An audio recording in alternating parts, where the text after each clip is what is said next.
Hello everyone, I am Ravi Ranjan and in today's lecture I will discuss about the concept of angular momentum. Okay, uh, now if we consider a point mass m, it is moving with velocity v, इस direction में v velocity से जा रहा है, ठीक है. And if we want to calculate its angular momentum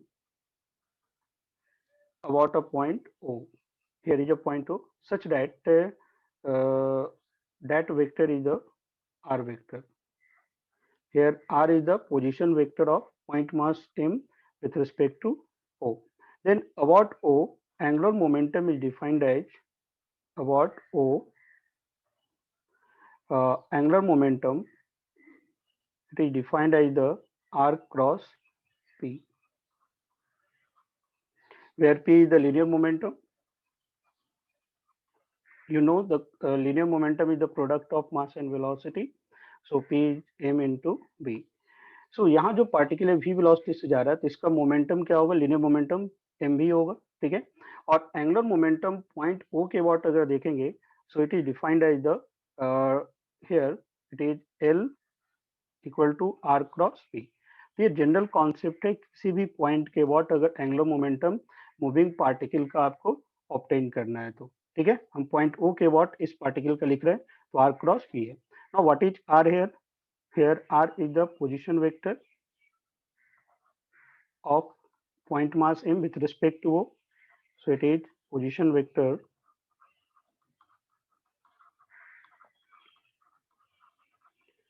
of point mass O with respect to, sorry, point mass m with respect to O. तो m मास का O के रिस्पेक्ट में पोजिशन वेक्टर r है. नाउ अगर हम इसे expand कर रहे हैं, ठीक है, यहाँ ध्यान देना है कि हम लोग किसके अबाउट निकाल रहे हैं, we are calculating about O. तो जनरल कॉन्सेप्ट का एंगुलर मोमेंटम का r क्रॉस p. तो यहाँ से आप क्या कर सकते हो कि angular momentum is a vector quantity, vector quantity since it is obtained by the cross product, r is a vector, p is a vector and cross product से आ रहा है तो ये वेक्टर क्वांटिटी है. मैथमेटिकल फार्मूला हो गया r क्रॉस p. So angular momentum about O, it will be equal to r क्रॉस p के जगह पे हम लोग यूज कर सकते हैं mv, so it is mv, ठीक है. Further on rearranging it will have m r cross v, clear. Now what would be the magnitude, या फिर इसे फर्दर एक्सपेंड करोगे तो क्या हो गया, आर क्रॉस बी को हम लोग क्या लिख सकते हैं, m r v sine theta n cap, where n cap is the unit vector and it indicates that direction of angular momentum, it will be perpendicular to plane of r as well as the v vector both. Okay, so here directed perpendicular to plane of r and v vector, clear. So here if I consider that angle as theta, ठीक है. सो are और we के बीच का angle कितना हो गया, theta है. तो अगर हम लोग मैग्नीट्यूड देख रहे हैं, so magnitude of angular momentum about O क्या आ जाएगा, it will be M B R sine theta, M B R sine theta, ठीक है. सो यहाँ पे देखो कि अगर आप इसे प्रोड्यूस कर रहे हो तो ये एंगल भी थीटा होगा. सो अगर यहाँ से परपेंडिकुलर ड्रॉप कर दो, let us say that point as M, sorry इस पॉइंट को हम एन कंसिडर कर दिए. सो इस लेंथ का वैल्यू क्या आ जाएगा, it will be r perpendicular and its value is r sine theta, ठीक है. तो आर साइन थीटा को हम लोग क्या लिख सकते हैं, it is m v into r perpendicular. So that r is known as the arm of the momentum, it is the arm of the momentum, arm of the momentum. That's why also known as angular momentum is moment of momentum, angular momentum is moment of momentum. Clear. तो simply हम लोग के अगर momentum मालूम है उसमें perpendicular distance ओ से अगर हम ओ पॉइंट से अगर फाइंड आउट कर लिए that will give the magnitude of angular momentum. So देखो direction again now for the direction of angular momentum since it is obtained by the cross product, so we can apply here the right hand thumb rule. Right hand thumb rule. So clearly for the given plane it will be clockwise और anti clockwise. Clockwise इस तरह से भी indicate कर सकते हो या फिर क्रॉस साइन फॉलो करें। अगर आर इस डायरेक्शन में भी इधर है तो आर क्रॉस वी कर रहे हो तो ये सेंस क्या आ रहा है क्लॉकवाइज। अगर मान लो वी का डायरेक्शन इधर होता है तो आर क्रॉस वी क्या होता है anti clockwise. Anti clockwise okay. और इसको इस तरह से भी इंडिकेट कर सकते हैं या फिर dot sine. But definitely it will be perpendicular to plane of R and V. Clear? Now coming to important point, here I have calculated angular momentum about O. Clear? Now what happen if angular momentum about axis? So angular momentum about axis, momentum about axis. Now look here, यहाँ पे देखो हम लोग point O के about calculate किए। तो इस case में जो एंगुलर मोमेंटम का डायरेक्शन आ रहा है it will be perpendicular to are and v. तो आप कह सकते हो कि ओ से इस प्लेन का जो परपेंडिकुलर एक्सिस जा रहा है दैट मीन्स डॉट साइन से अगर हम यहाँ से ले रहे हैं इस प्लेन से परपेंडिकुलर एक्सिस तो उसके अबाउट एंगुलर मोमेंटम सेम होगा।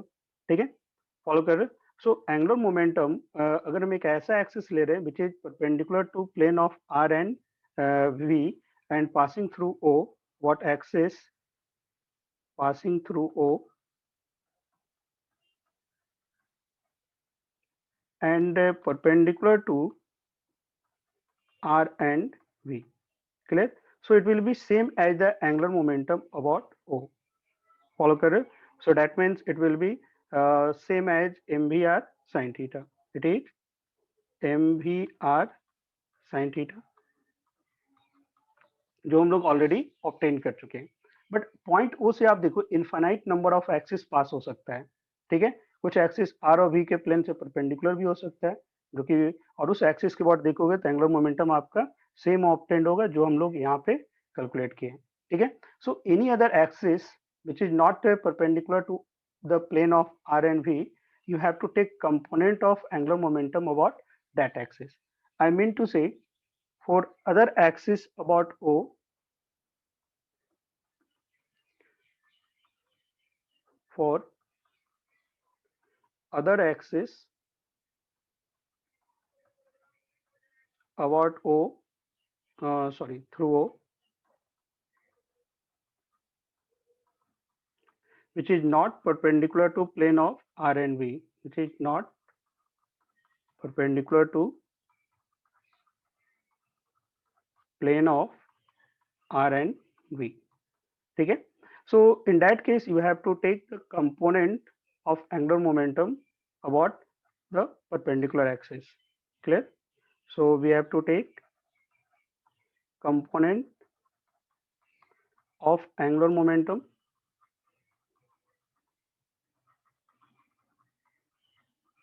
ठीक है। If I say that angular momentum as L naught, ठीक है, कि ये एक्सिस जो कैलकुलेट कर रहे हैं वो आर और वी से जो परपेंडिकुलर कंसीडर किए, v are passing through O और प्लेन का परपेंडिकुलर है। ठीक है, अब उसके about angular momentum if I say it is yellow, तो इस एलो वेक्टर का आपको कंपोनेंट लेना होगा रिक्वायर्ड एक्सिस का। If that axis is not perpendicular to are and we, so take component of angular momentum L ओ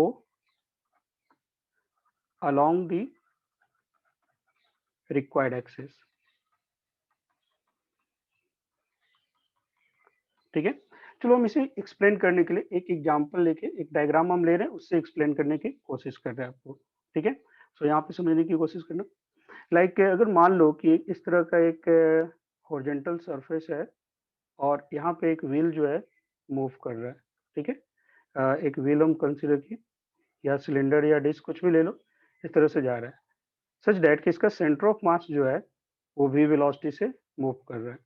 ठीक है, हम बोल रही है कि एक व्हील जो है इसका सेंटर ऑफ मास जो इस तरह से ट्रांसलेशनल मोशन में और वो v वेलोसिटी से इस ट्रैक पे जा रहा है। And if I want to calculate angular momentum about o, ठीक है, एक पॉइंट हम लिए o, और अगर आप यहाँ इसको ज्वाइन करोगे तो ये इसके प्लेन में होगा। ठीक है, और इस एक्सिस को हम क्या कर रहे हैं, जेड एक्सिस, दैट एक्सिस है जेड एक्सिस। तो जेड एक्सिस जो है बेसिकली आप देखोगे कि इस आर और वी के प्लेन के परपेंडिकुलर है। ओके, तो अगर हम पॉइंट ओ के व्हाट एंगुलर मोमेंटम देख रहे हैं यहाँ पे, तो पॉइंट ओ के व्हाट अगर एंगुलर मोमेंटम देखोगे तो पॉइंट ओ के लिए क्या देखोगे, पहले तो आर देखना होगा। So that vector it will be the r vector. ठीक है, it is r vector. Follow करें, तो यहाँ ध्यान देना है कि आर और वी क्या है यहाँ पे, परपेंडिकुलर है। फॉलो करें, सो पहले हम लोग angular momentum about O calculate कर ले, about O. So what would be the result, अगर हम मान लेते हैं कि इसका मास m है, so it will be m into r VCM sine of 90 degree.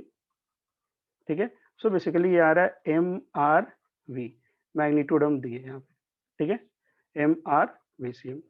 Okay, now what is the direction of that angular momentum. तो अगर आप देखोगे आर क्रॉस भी अप्लाई करो यहाँ पे, तो आर वेक्टर का डायरेक्शन इधर हो गया, वी वेक्टर का डायरेक्शन, तो इस तरह से ऐसे आप रोटेट करोगे तो डेफिनेटली कुछ इस डायरेक्शन में आपको एंगुलर मोमेंटम वेक्टर ऑब्टेन्ड होगा। It is the direction of angular momentum about ओ।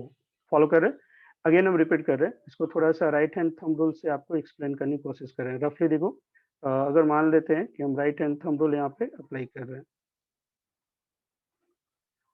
तो थंब का जो डायरेक्शन है वो इस तरह से आ रहा है।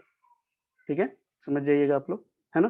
तो थंब का डायरेक्शन इधर आ रहा है, अगर आर देखो, आर के तरफ फिंगर प्लेस करो और वी की तरफ रोटेट करो, तो फिंगर को कर्व करोगे तो थंब इस डायरेक्शन में पॉइंटेड है। तो आप कह सकते हो कि इस केस में इस बॉडी का पॉइंट ओ के व्हाट एंगुलर मोमेंटम देखोगे तो इस डायरेक्शन में आ रहा है। फॉलो कर नाउ, अगर हम लोग जेड एक्सिस के व्हाट फाइंड आउट करना चाह रहे हैं, तो अगर मान लो कि इस एंगल को थीटा बोल रहे हैं, तो इस एंगुलर मोमेंटम का कंपोनेंट क्या आ जाएगा, it will B LO cos of theta. Clear? So angular momentum about z axis, it will be angular momentum about O. ठीक है, O जो हम लोग यहाँ पे कैलकुलेट किए which is perpendicular to that axis, इसी एक्सिस के अबाउट देखते हैं। ठीक है, अबाउट O इंटू हम लोग क्या कर देंगे, सॉरी, cos of थीटा। तो इस तरह से अगर any other axis which is not perpendicular to plane of r and v, आपको उस केस में कंपोनेंट लेना होगा। ठीक है, तो यहाँ पे अगर हम लोग देख रहे हैं पॉइंट ओ के व्हाट कैलकुलेट किए, एंगुलर मोमेंटम इतना आ रहा है, और अगर हम ये भी बोल रहे हैं कि पॉइंट ओ से एक एक्सिस जा रहा है जो आर और वी से परपेंडिकुलर है, तो उस केस में रिजल्ट आपका सेम होगा। ठीक है, बट अगर हम कंसिडर करें any other axis which is not perpendicular to are and we, so जो वैल्यू आप ऑब्टेन किए इसका उसके व्हाट क्या लेना होगा, component. Is that clear? Okay, अब हम लोग कंसिडर करेंगे angular momentum in, now angular momentum for rotating body what axis, angular momentum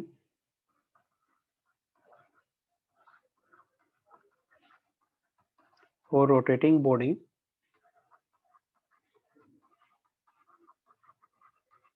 what axis. Clear? So first of all, we will consider for a point mass,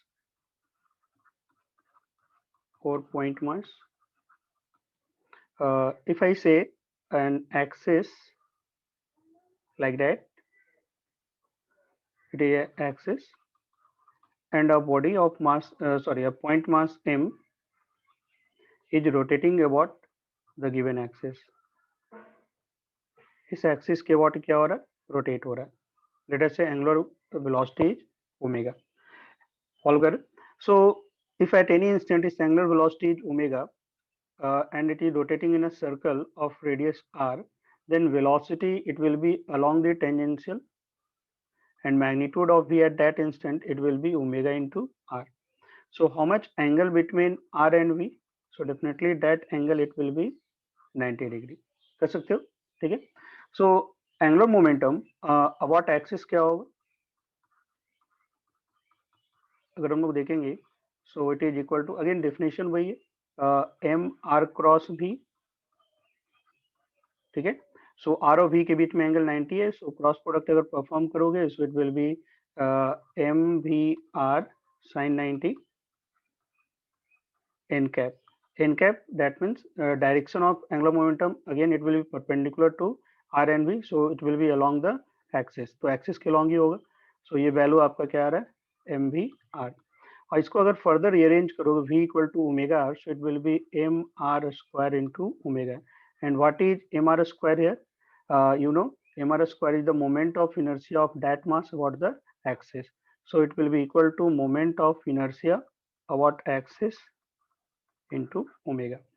सो अगर एक point mass rotate कर रहा है axis के बाद, तो उसका angular momentum क्या होगा, moment of inertia about axis into omega. And direction क्या होगा, it will B along the axis. Clear. अब ऊपर की तरफ होगा या नीचे की तरफ होगा, it depends on the direction of omega. So आप कह सकते हो it will be directed in the sense of omega. Okay, तो ओमेगा किस सेंस में, उसी डायरेक्शन में होगा। Now if we consider for a rigid body, that means rotating rigid body, so due to rotating rigid body, ठीक है। चलो मान लो कि एक रिजिड बॉडी है इस तरह से,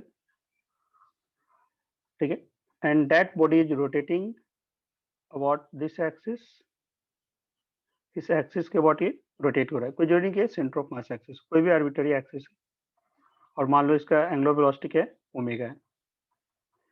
तो आप कह सकते हो कि इसमें जितने भी पार्टिकल है, it is rotating in a circle of different radius. जैसे अगर यहाँ का पार्टिकल हम एम आई कंसिडर कर रहे हैं, तो इसका कुछ पार्टिकुलर रेडियस होगा, इस रेडियस में रोटेट हो रहा है। इस पॉइंट को अगर कंसिडर करोगे तो इसका रेडियस कुछ और होगा।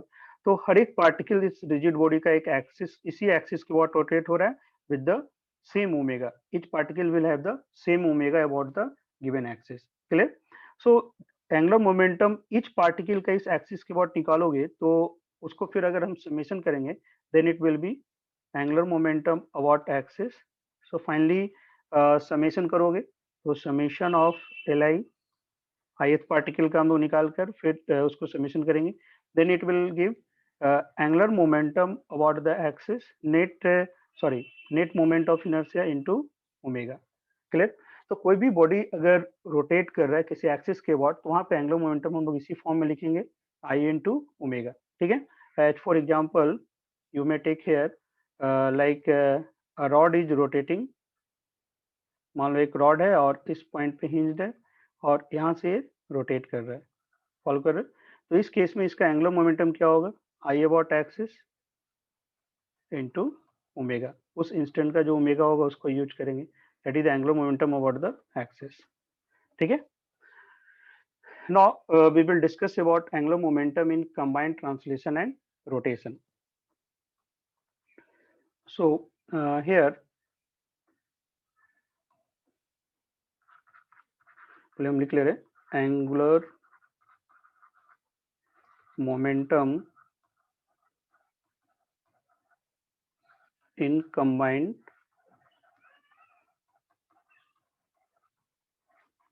Translation and rotation. Now if I consider a rigid body, in general किसी भी तरह का बॉडी ले लो, ठीक है। आपको पूछा जाएगा जनरली सर्कुलर सेक्शन बॉडी या रॉड सेटअप के लिए, बट ऑल केस में एप्लीकेबल है। तो अगर हम कंसिडर करें वेलोसिटी ऑफ सेंटर ऑफ मास क्या है, पीसीएम है, इट इज सेंटर ऑफ मास, कोई भी हिंज पॉइंट नहीं है, and it is rotating about centre of mass with angular velocity omega. So what is omega, omega here is the angular velocity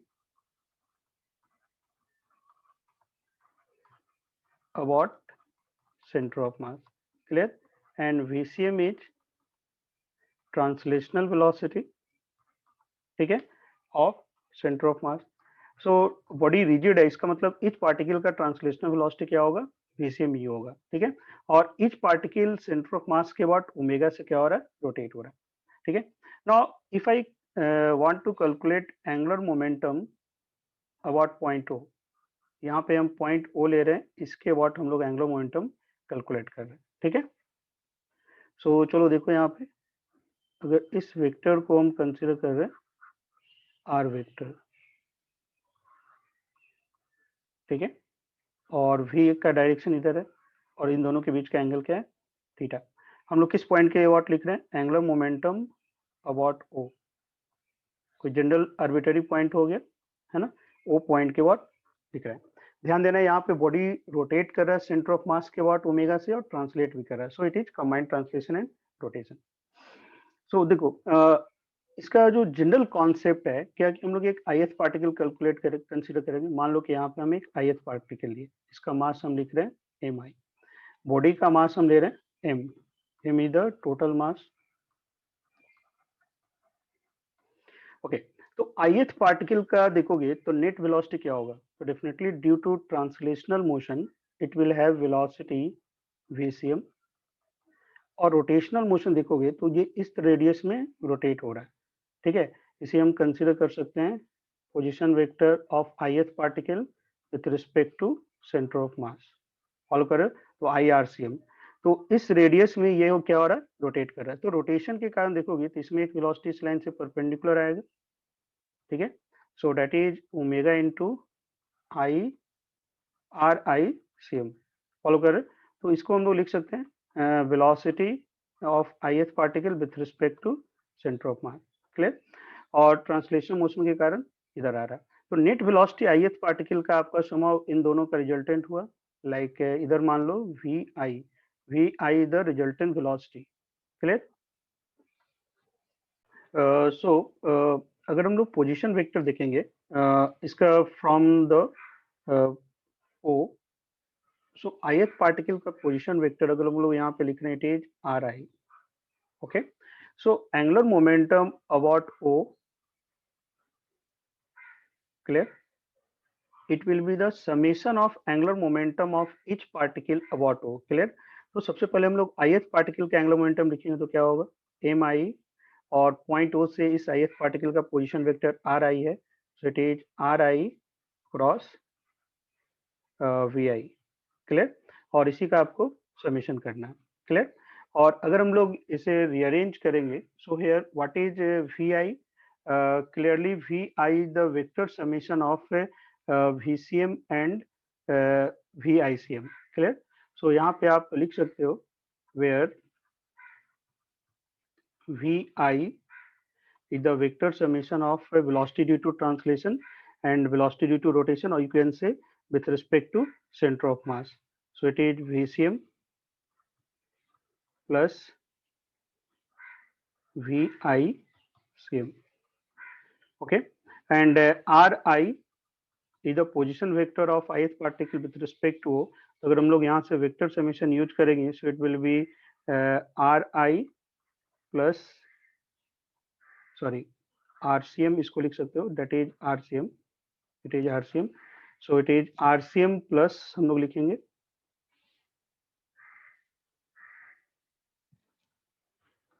it is RCM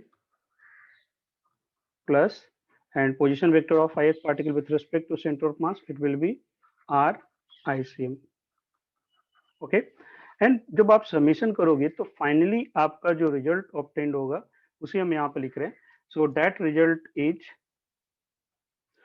it will be about centre of mass, angular momentum about centre of mass plus whole mass of the body into RCM cross VCM, and angular momentum about center of mass it will be equal to how much, it is ICM into omega, since whole body is rotating about center of mass with angular velocity omega, तो अगर center of mass के बाद देखोगे so it will be ICM into omega, vector direction मतलब जिस sense में omega रहेगा उसी सेंस में, तो यहाँ पे एक क्लॉकवाइज है तो क्लॉकवाइज लिखेंगे प्लस, और ये टर्म हम लोग फिर जैसा आर का वैल्यू रहेगा उसके अकॉर्डिंग और एंगल जो गिवन रहेगा उसके अकॉर्डिंग सॉल्व करेंगे, तो आप फिर लिख सकते हो M R C M V C M और एन कैप यहाँ पे आप पुट कर सकते हो, ठीक है। सो इस टर्म को हमेशा याद रखना है कि अगर एंगुलर मोमेंटम हम लोग जनरल ऑब्टेन करना चाह रहे हैं about O, then it is the vector summation of angular momentum of each particle of the rigid body about O, ठीक है। और फाइनली वो क्या ऑब्टेन हो रहा है, ICM into omega plus M V C M cross RCM, ठीक है, फॉलो कर रहे हो। या फिर it is also same as, it is also angular momentum about axis which is passing through O and parallel to center of mass axis। Centre of mass में axis कहने का मतलब हो गया perpendicular to plane of the rigid body, perpendicular to plane of the body, plane of the body that means R and VCM. इससे क्या होना चाहिए आपको, परपेंडिकुलर होना चाहिए, ठीक है।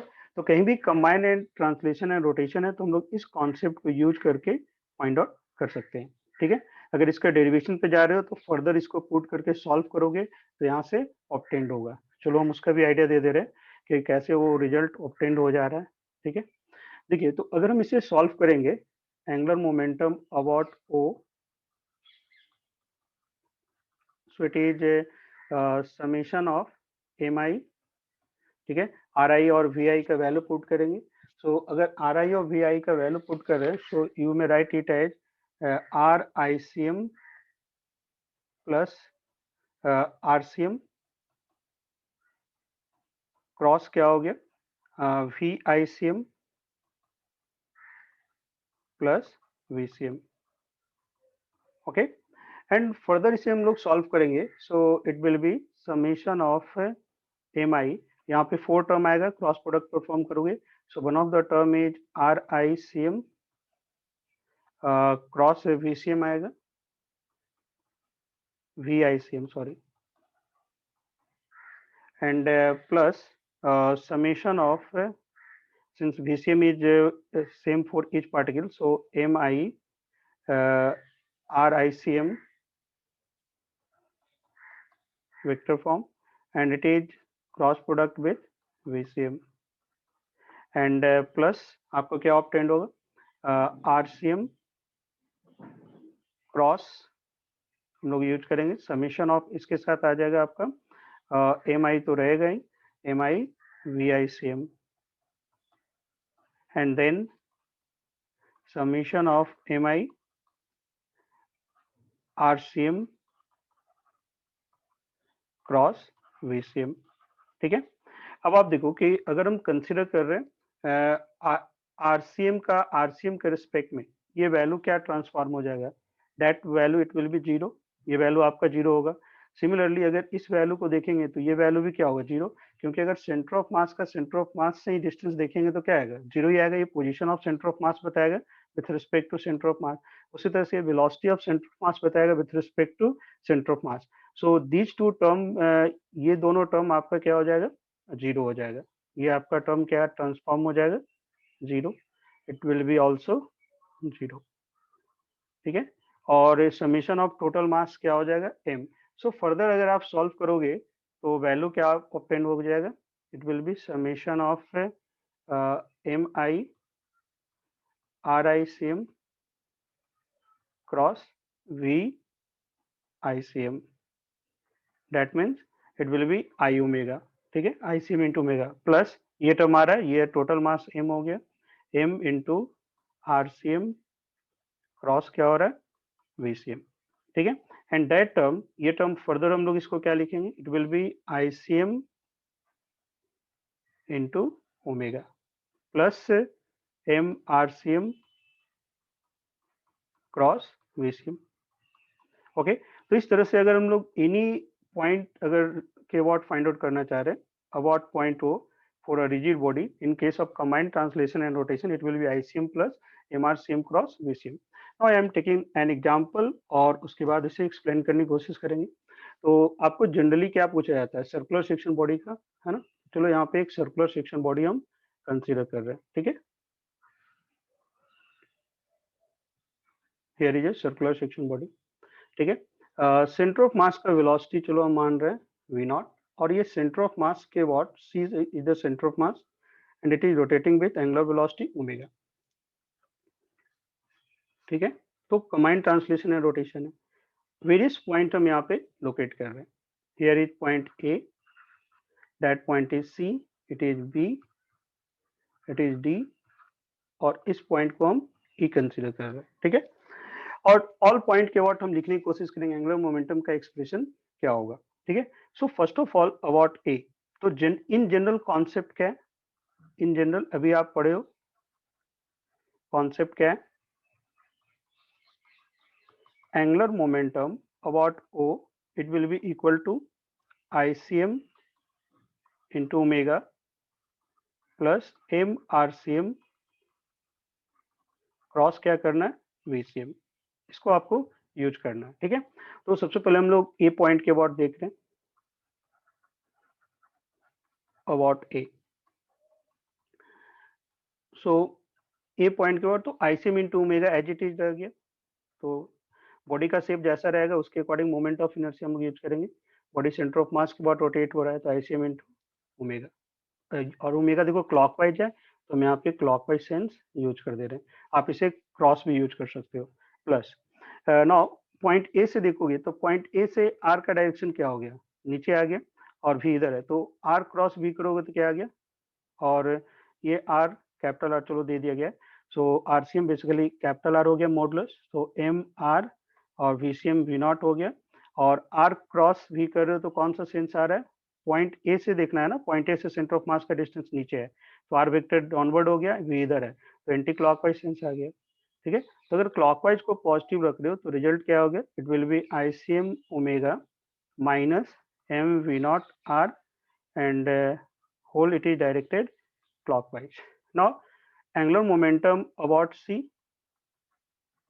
that is center of mass, तो इसके बाद देखोगे तो ICM इंटू ओमेगा तो रहेगा ही, ICM into omega clockwise plus now what happen to RCM, तो सेंटर ऑफ मास से सेंटर ऑफ मास का ही देखोगे तो ये टर्म क्या आ गया, जीरो हो गया RCM टर्म, तो यहाँ पे वैल्यू सिंपली क्या हो गया ICM into omega clockwise. Now coming to about B, ठीक है, so angular momentum about B point के बाद अगर हम लोग देख रहे हैं तो बी पॉइंट के बाद क्या होगा, पॉइंट बी से देखोगे तो अगेन ICM इंटू ओमेगा रहेगा ही क्लॉकवाइज, प्लस बी से देखोगे तो सेंटर ऑफ मास का डिस्टेंस ऊपर है तो आर वेक्टर ऊपर हो गया और वी वेक्टर इधर, तो आर क्रॉस वी करोगे तो क्लॉकवाइज, और चूंकि आर और वी के बीच में 90 है तो it will be M V not R, और इसका डायरेक्शन भी क्या हो गया क्लॉकवाइज। इस तरह से हम लोग ऑब्टेन कर लिए ए के वाट, सी के वाट और बी के वाट भी। ठीक है, now try to calculate about D, about D, angular momentum about D. So it will be ICM into omega clockwise now plus M into RCM। अब यहाँ पे देखो R वेक्टर जो देखोगा यहाँ से लाइन ज्वाइनिंग हम लोग कंसिडर कर रहे हैं, दैट इज R वेक्टर। ठीक है, इट इज RCM, और इस एंगल को चलो हम थीटा मान लेते हैं, तो ये एंगल भी थीटा होगा और इसका लेंथ RCM है, so M RCM V not sine theta, और सेंस क्या रह जाएगा क्लॉकवाइज, क्योंकि आर क्रॉस भी करोगे तो क्या सेंस आ रहा है क्लॉकवाइज सेंस। सो यहाँ से अगर हम लोग कैलकुलेट करेंगे ICM into omega clockwise plus now what is RCM sine theta, RCM sine theta can I say it is R, RCM sine theta is RCM sine theta को हम लोग आर लिखेंगे, so basically M V naught into R clockwise. Clear, so it is same as आप देख रहे हो, it is same as the angular momentum about B, B के what जो एंगुलर मोमेंटम आया है वही आपका डी के वॉट भी ऑब्टेन्ड हो रहा है। ठीक है, नाउ कमिंग टू पॉइंट ई, अगर हम लोग ई पॉइंट के वॉट कंसिडर कर रहे हैं तो again it body is rotating about centre of mass, so ICM into omega clockwise plus अगर पॉइंट ई से देखोगे तो आर का वेक्टर इधर आ रहा है तो इसको हम लोग आर डैश CM बोल रहे हैं। ठीक है, और इस एंगल को चलो हम फाई मान लिए, so definitely that angle horizontal line से ये एंगल क्या हो गया फाई हो गया। सो फर्दर आप देखो कि अगर R dash CM sine phi लिखेंगे तो यहाँ से ये वैल्यू क्या आ गया M R dash CM V not sine phi. ठीक है, सो फर्दर आप इसको सिंप्लीफाई करो, so it will be ICM into omega clockwise plus इस टर्म को क्या हो गया r dash sine phi it will be again r और ये सेंस भी आपका क्लॉकवाइज है so m v not into r clockwise can I say it is same as the angular momentum about b ठीक है तो आप देख रहे हो क्या कि हम यहाँ पे आपको बेसिकली बताना चाह रहे थे कि कोई भी बॉडी का किसी भी पॉइंट के बाद एंगुलर मोमेंटम अगर लिखना है तो हम लोग इस फॉर्मूला को इस कॉन्सेप्ट को यूज करेंगे और ये कैसे ऑब्टेन्ड हुआ है उसके पीछे भी हम लॉजिक दिए हैं कि रिजिड बॉडी का जो ith पार्टिकल है उसका एंगुलर मोमेंटम हम लोग क्या करेंगे कैलकुलेट करेंगे पॉइंट ओ के बाद फिर उसका अगर समेशन करोगे that will give the angular momentum of entire body about the required point ठीक है अनदर एग्जाम्पल में आप ले सकते हो रॉड सेटअप आपको पूछा जाता है जैसे मान लो कि एक रॉड है और अगर रॉड हिंज्ड है ठीक है अगर यहाँ पे हिंज्ड है हिंज्ड ठीक है और ये ओमेगा से रोटेट हो रहा है तो एंगुलर मोमेंटम अबाउट हिंज अगर देखोगे क्योंकि बॉडी रोटेट कर रहा है तो सिंपली आ जाएगा आई about axis into omega that is the first case but if there is no hinge that means body can translate as well as rotate both clear तो अगर मान लो कि ये फ्री है रोटेट होने के लिए नो हिंज यहाँ पे हिंज नहीं है तो अगर मान लो किसी तरह से इसमें हम एक सेंटर ऑफ मास में वेलोसिटी दे रहे हैं that is VCM and it is rotating with angular velocity omega in this sense clear तो what would be the angular momentum about different point ठीक है तो अगर हम पॉइंट ओ कंसीडर कर रहे हैं और इसको बी कंसीडर कर रहे हैं इसको हम ए कंसीडर कर रहे हैं ठीक है तो अगर पॉइंट ओ के व्हाट लिख रहे हैं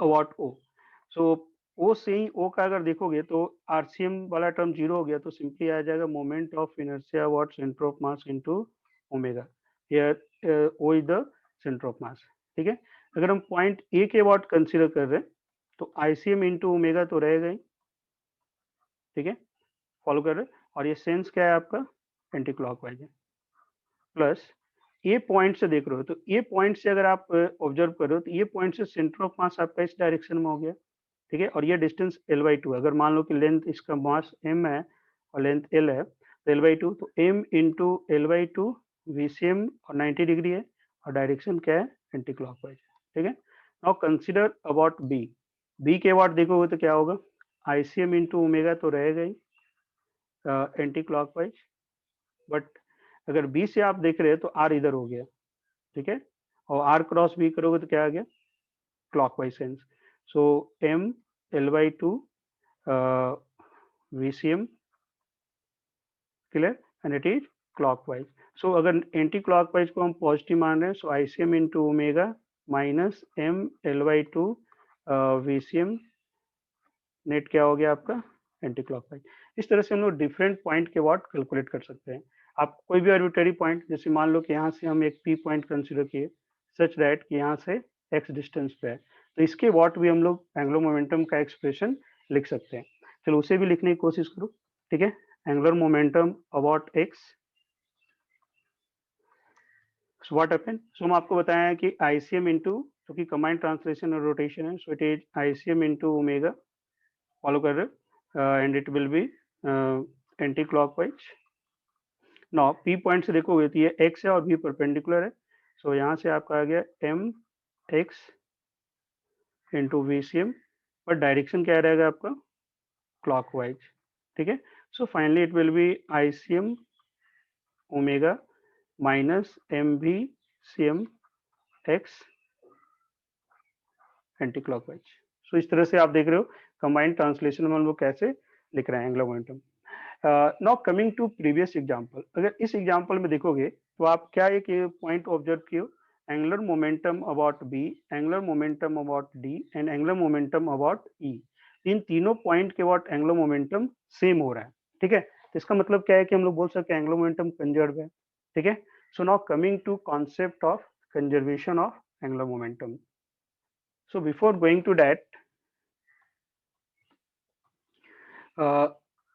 for translational motion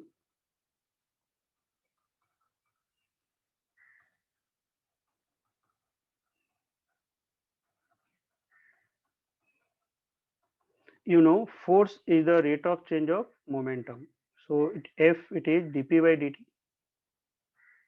Clear? And similarly for rotational motion क्या होता है?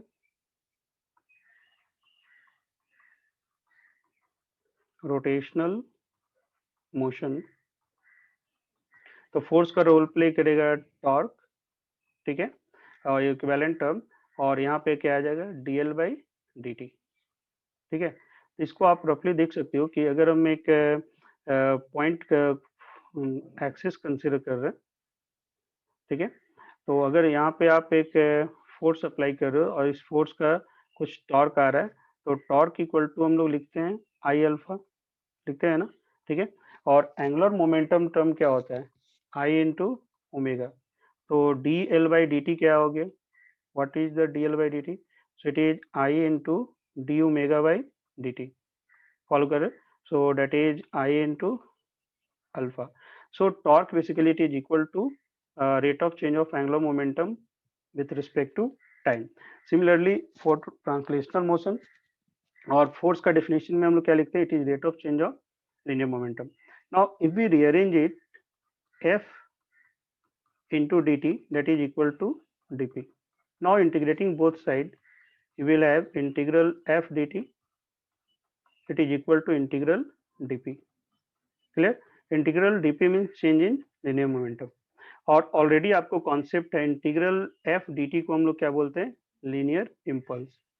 It is the linear impulse.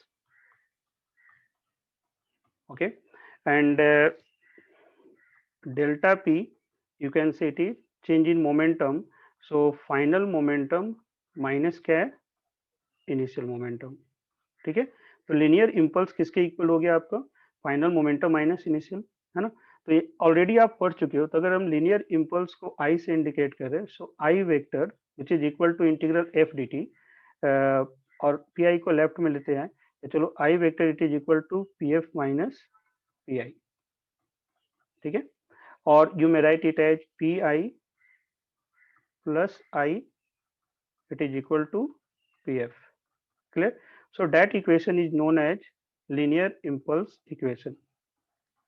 Linear impulse momentum equation. Now, if we consider impulse going to be zero, clear?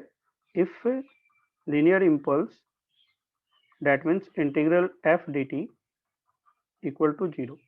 So यहाँ से क्या obtained हो रहा है? Pi equal to Pf. That means Pi equal to Pf.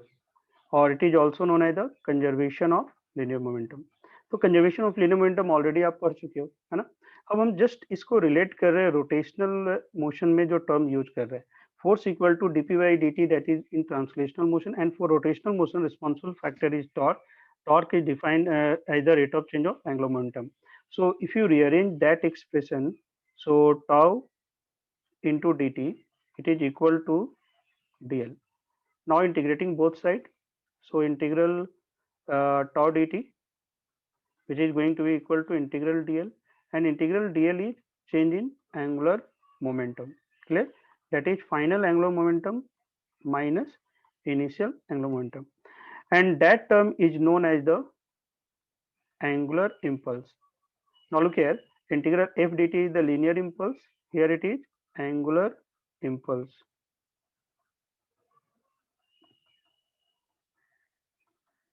Okay, so angular impulse अगर हम लोग इसको जे वेक्टर से इंडिकेट कर रहे हैं, angular impulse is the J vector, तो J vector which is going to be equal to change in angular momentum. तो इस टर्म को आपको याद रखना है, angular impulse it is equal to change in angular momentum, ठीक है।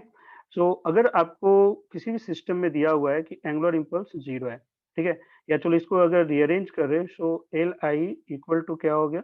L I plus angular impulse it is equal to final angular momentum. Clear? So that term is known as the, यहाँ इसको कहते हैं linear impulse momentum equation. Here it is angular impulse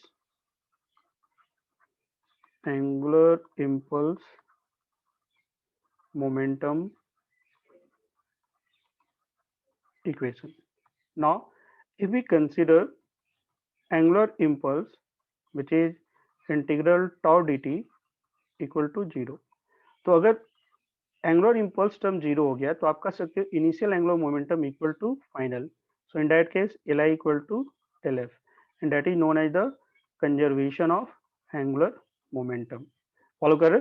तो conservation of angular momentum कब apply करते हैं? When your system पे angular impulse क्या हो रहा है? 0 हो रहा है। और एंगुलर इंपल्स डेफिनेटली हम लोग किसी एक्सिस के व्हाट ही फाइंड आउट करेंगे, समझ रहे हो? तो अगर हम angular now coming to conservation of angular momentum, conservation of angular momentum.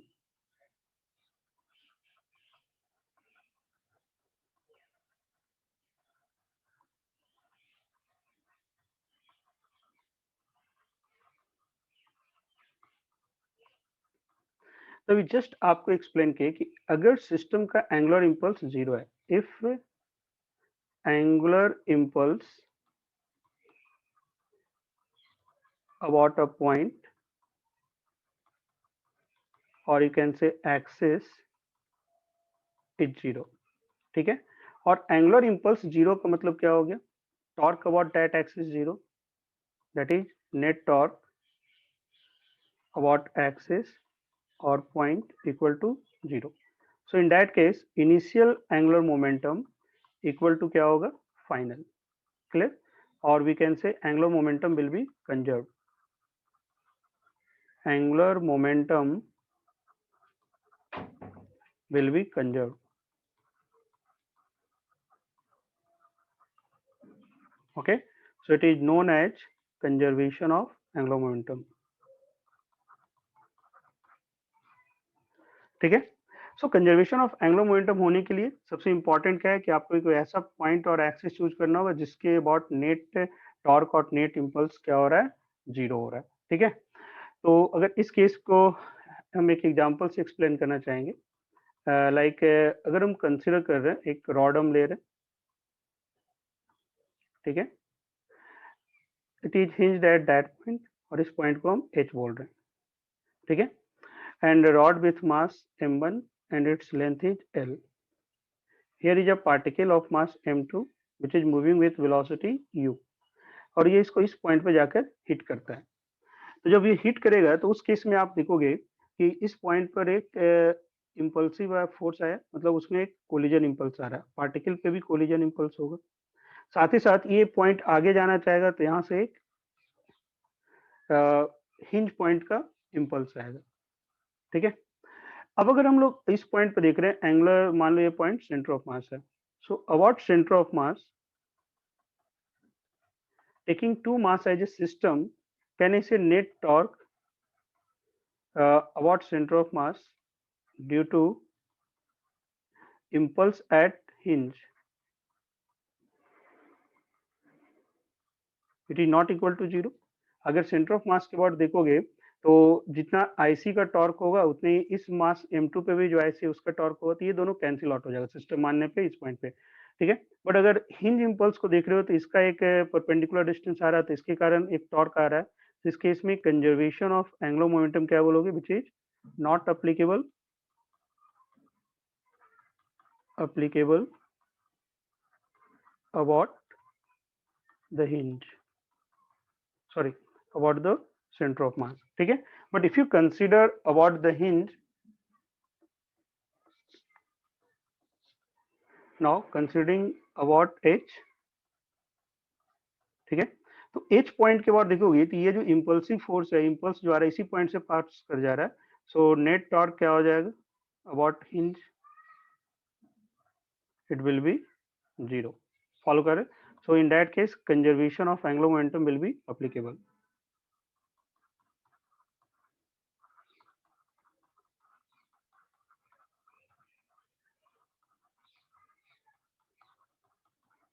Okay, now I am taking another example.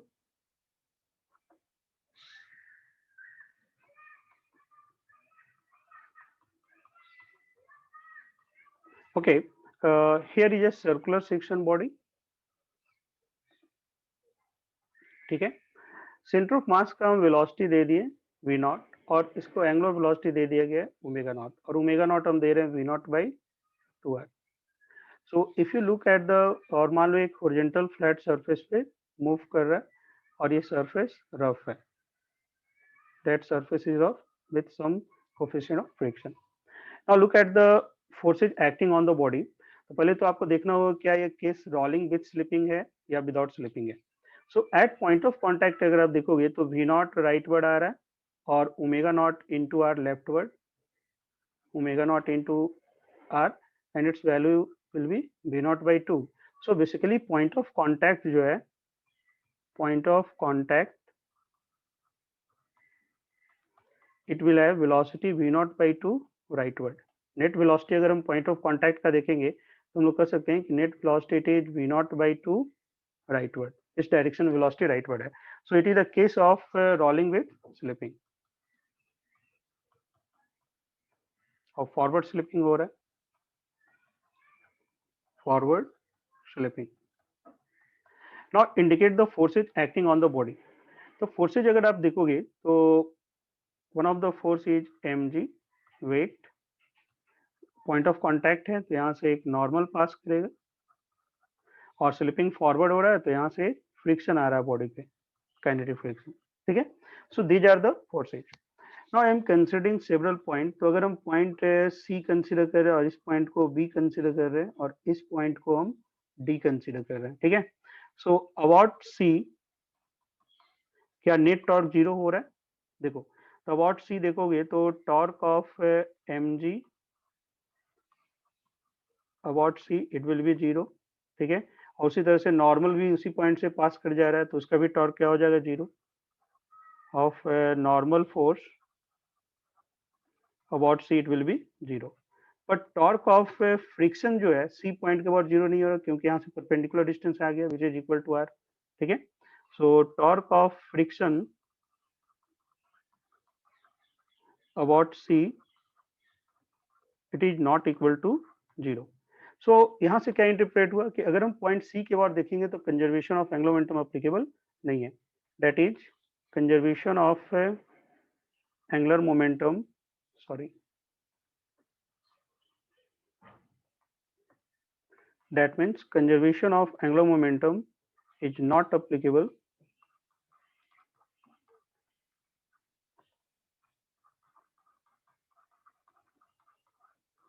about C.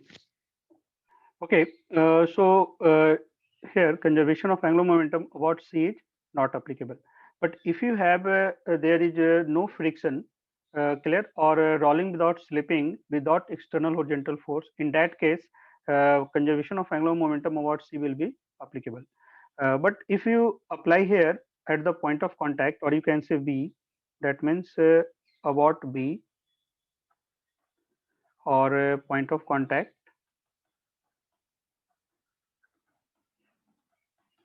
definitely net torque about B is zero because frictional torque is also zero. Net torque about B, ठीक है। mg, normal and friction तीनों का torque यहाँ पे क्या हो रहा है? जीरो हो रहा है।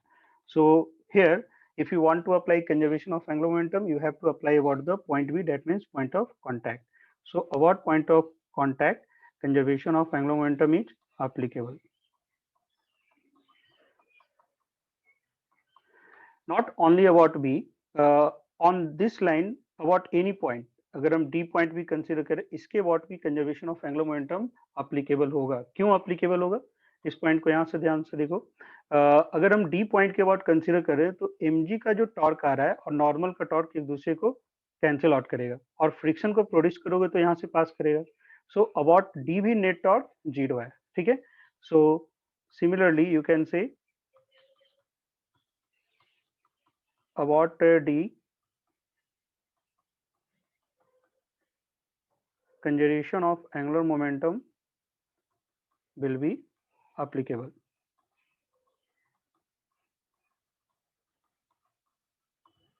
ठीक है, इस पॉइंट के बाद भी conservation of angular momentum applicable होगा। तो इस लाइन पे कहीं भी आप देखोगे तो नेट टॉर्क जीरो होगा तो हम लोग अप्लाई करेंगे।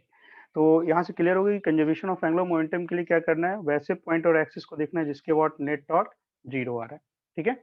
इस पे बहुत सारे न्यूमेरिकल क्वेश्चन होता है और आईआईटी के लिए इंपॉर्टेंट है, ठीक है, इस पे क्वेश्चन पूछा जाता है। तो कुछ फंडामेंटल क्वेश्चंस आपको इस तरह से रह सकते हैं, जैसे first one, if it is a earth, ठीक है, earth and ice at pole, clear, और अर्थ जो है अपने एक्सिस पे रोटेट कर रहा है with some angular velocity, let us it is omega I. Now question ये है कि अगर आइस मेल्ट करता है तो टाइम पीरियड पे क्या इफेक्ट होगा। You know time period is given by 2 pi by omega, so if omega changes, that imply time period will change, clear. अब आपको दिखना है कि क्या हो रहा है। तो when ice melt,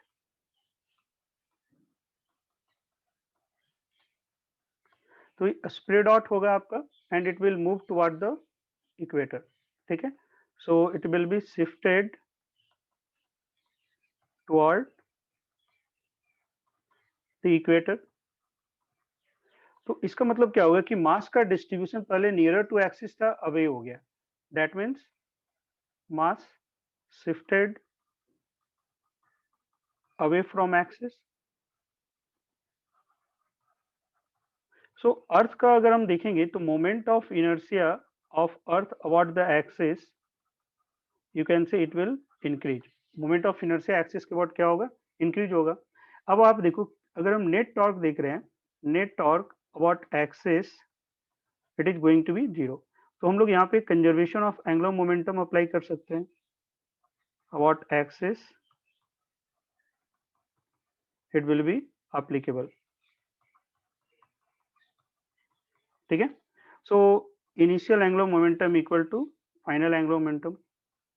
Now initial angular momentum expression is II omega I and it is equal to IF omega F. Similar, definitely IF is greater, so omega F, which is equal to initial moment of inertia divided by final into omega I. Since IF greater है तो आप कह सकते हो कि omega F क्या होगा, आपका लेस होगा omega I से, और omega F अगर लेस है तो आप देखो कि टाइम पीरियड फिर क्या होगा, आपका इंक्रीज कर जाएगा। सॉल्व करें तो डे और नाइट के ड्यूरेशन में अंतर आएगा, ठीक है। So that is based on conservation of angular momentum. Another example आप देखते हो कि अगर कोई डांसर है, ठीक है,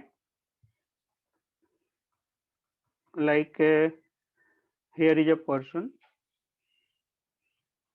ठीक है, और डांसिंग स्टेप में क्या है कि ये हैंड को अभी स्प्रेड आउट कर रहा है, ठीक है, फैला रहा है, और इस समय इस एक्सिस के बाद इसका एंगुलर वेलोसिटी अगर मान लो कि ओमेगा आई है, व्हेन अगर डांसिंग स्टेप में इस हैंड को फोल्ड कर रहा है और ये एक्सिस के ऊपर ला रहा है, मतलब not it transform to such that hand fold करके ऊपर ले गया, फॉलो कर। अब इस एक्सिस के बाद जो एंगुलर वेलोसिटी है ओमेगा एफ हो गया। अब इन दोनों में रिलेशन फाइंड आउट करना है कि क्या होगा। तो डेफिनेटली हैंड अगर फोल्ड करके आप एक्सिस की तरफ ले जाओगे, नियरर टू एक्सिस है, तो मोमेंट ऑफ इनर्शिया डिक्रीज करेगा, ठीक है। Again here net torque about axis क्या है, about axis it is equal to 0, so initial angular momentum it is going to equal to final, so now I omega I equal to IF omega F, ठीक है। सो I omega F हम लोग again क्या लिखेंगे, initial angular momentum, sorry moment of inertia, angular velocity divided by final. Since final moment of inertia is less as compared to initial, final moment of inertia क्यों less हो रहा है, because जो hand है वो nearer to क्या हो गया, आपका एक्सिस आ रहा है, मोमेंट ऑफ इनर्शिया क्या हो गया, लेस हो गया, that means omega final it will be greater than the omega initial. तो देखो कि डांसर जो है अगर मोर ओमेगा चाहिए, ओमेगा इंक्रीज करना है, एंगुलर वेलोसिटी ज्यादा चाहिए, तो क्या करता है, डांसिंग स्टेप ऐसा लेगा कि वो हैंड को मास को नियर टू एक्सिस लाएगा, तो उस केस में उसके ओमेगा क्या होता है, चेंज करता है। So these are the based on the conservation of angular momentum, ठीक है। तो इससे रिलेटेड सेटअप हम नेक्स्ट वीडियो में डिस्कस करेंगे। नेक्स्ट वीडियो में कंजर्वेशन ऑफ एंगुलर मोमेंटम से रिलेटेड न्यूमेरिकल प्रॉब्लम को एक्सप्लेन करेंगे। सो थ्योरेटिकल कॉन्सेप्ट के लिए इंपॉर्टेंट है, तो पहले आपको समझना है कि what is angular momentum in in translation, rotation, and combined translation and rotation, and what is conservation of angular momentum.